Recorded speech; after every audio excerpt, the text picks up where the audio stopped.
Ellie Zanzimana est un être humain unique en son genre, qui suscite la curiosité de tout le monde après avoir été l'objet d'un documentaire qui a cartonné en mettant en lumière la vie de ce jeune homme surnommé le vrai Tarzan. D'ailleurs, avez-vous déjà imaginé un être humain qui ne mange que des fruits et des herbes, la version humaine réelle de Tarzan et qui peut courir même au-delà de 35 km rien que pour échapper à la moquerie des gens? Alors restez branchés pour plus de détails. Mais avant d'en arriver là, commençons par notre quiz du jour. Pouvez-vous deviner quelle est l'arme préférée de Tarzan dans le film? Un bout de bois, une lance, une corde ou bien une flèche? Soyez nombreux à donner vos réponses en commentaire. Allez, on commence son histoire.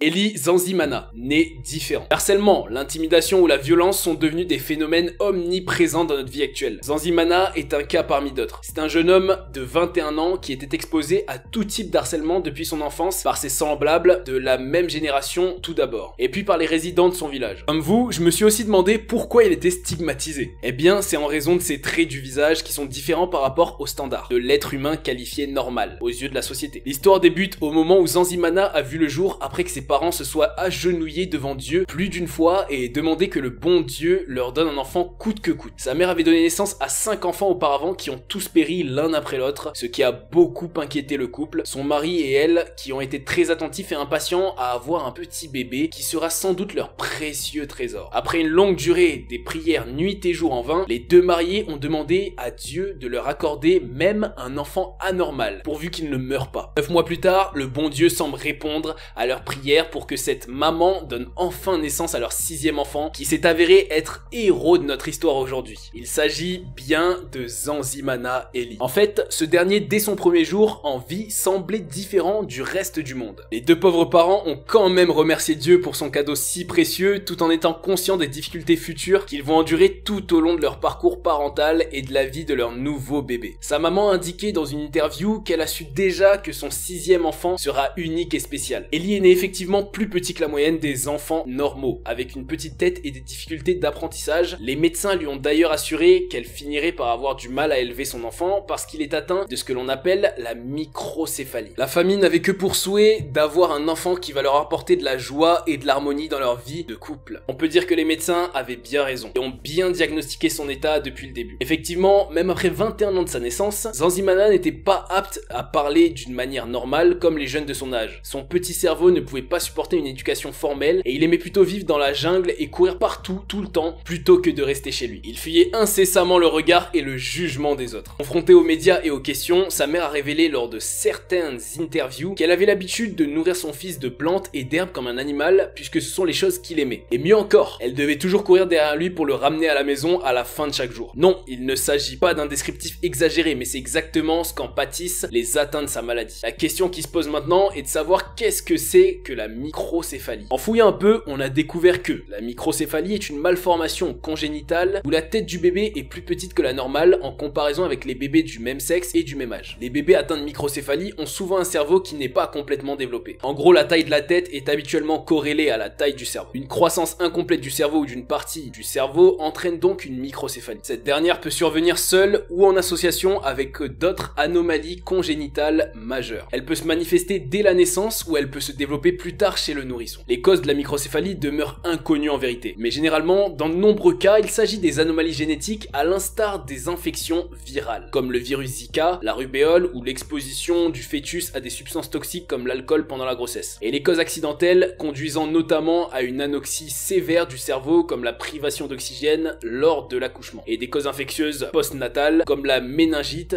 bactérienne par exemple. Alors faites attention les amis. Les moqueries sont cauchemars. Ellie en pâtissait avec sa maladie. Il fait, comme vous le savez, que sa tête soit beaucoup plus petite que celle d'un être humain normal. Il a toujours souffert du harcèlement des villageois vis-à-vis de son physique. C'est pour cette raison qu'il a pris l'habitude de passer la plupart de son temps dans la jungle pour éviter tout croisement avec les villageois qu'il ridiculise souvent pour son apparence et ceci tout au long de la journée. Et à force de passer son temps dans la jungle avec les singes et les animaux, il a excellé à développer des capacités en course. Il est apte maintenant à courir jusqu'à plus de 35 km rien que pour échapper aux yeux et aux moqueries de ses harceleurs. Il a a aussi appris à grimper sur les arbres comme un vrai Tarzan dans le fameux film animé. Suite à toute cette vague de moqueries, Zanzimana n'a jamais eu malheureusement l'opportunité d'aller à l'école comme tout jeune de son âge, à cause des difficultés rencontrées au niveau de compréhension et d'écoute ainsi que de son incapacité à supporter la moquerie de ses collègues. Il a été toujours traité comme un incapable et comme quelqu'un qui n'est pas conforme aux caractéristiques d'un élève normal. Ce jeune homme n'a jamais expérimenté la sensation d'être derrière les bancs de l'école et d'apprendre, voire de rigoler avec ses collègues. Il n'a que la jungle qui fut son seul refuge et sa mère qui n'avait jamais honte de lui. Alors contrairement à tout jeune ou ado qui préfère manger des aliments transformés et ne peut vivre que sous la toile d'une maison en toute sécurité, Zanzimana Ellie a clairement trouvé son confort dans la jungle avec les singes et les animaux. En raison de sa non-connexion avec le monde des humains et ses préférences en nourriture, on l'a étiqueté comme l'homme chimpanzé ou le Tarzan africain. Son passage de l'indésirable à l'admirable. Parlons maintenant de l'événement qui a changé la vie de ce jeune homme unique en son genre. En 2020, un documentaire qui a été réalisé sur Zanzimana semble avoir contribué à changer l'opinion publique envers lui. Le documentaire a été diffusé sur Afrimax TV dans l'émission Born Different qui met en lumière le quotidien de la population rwandaise et c'est bien elle qui a dévoilé la vraie vie de Zanzimana dans son ensemble. Puis, les responsables de l'émission ont levé un fonds sur la célèbre page caritative GoFundMe, dont l'intention est d'aider Ellie et sa mère à mener une vie digne. La dite page caritative a reçu des dons énormes provenant du monde entier. Ces derniers ont été exploités principalement pour l'éducation d'Ellie qui n'avait pas l'opportunité d'accéder à l'école auparavant. Avantageusement, le film documentaire a fait d'Ellie une star locale, voire internationale. Les gens ont commencé à s'intéresser à lui davantage et carrément à prendre des photos avec lui. En outre, les touristes qui visitent Rwanda par un simple passage ne peuvent dorénavant quitter le pays qu'après avoir rendu visite à Ellie et sa mère afin d'immortaliser de bons souvenirs avec ces deux êtres humains si exceptionnels. En leur offrant des dons et plusieurs cadeaux précieux, Ellie aujourd'hui est devenu l'admirable qu'il est et le plus aimé par les gens de sa communauté. Ainsi, tant de youtubeurs, des influenceurs et des leaders d'opinion ont commencé à supporter toutes ses actions caritatives envers Zanzimana afin de lui assurer une vie prospère et propice. Zanzimana est finalement à l'école. Après son passage dans l'émission Born Different,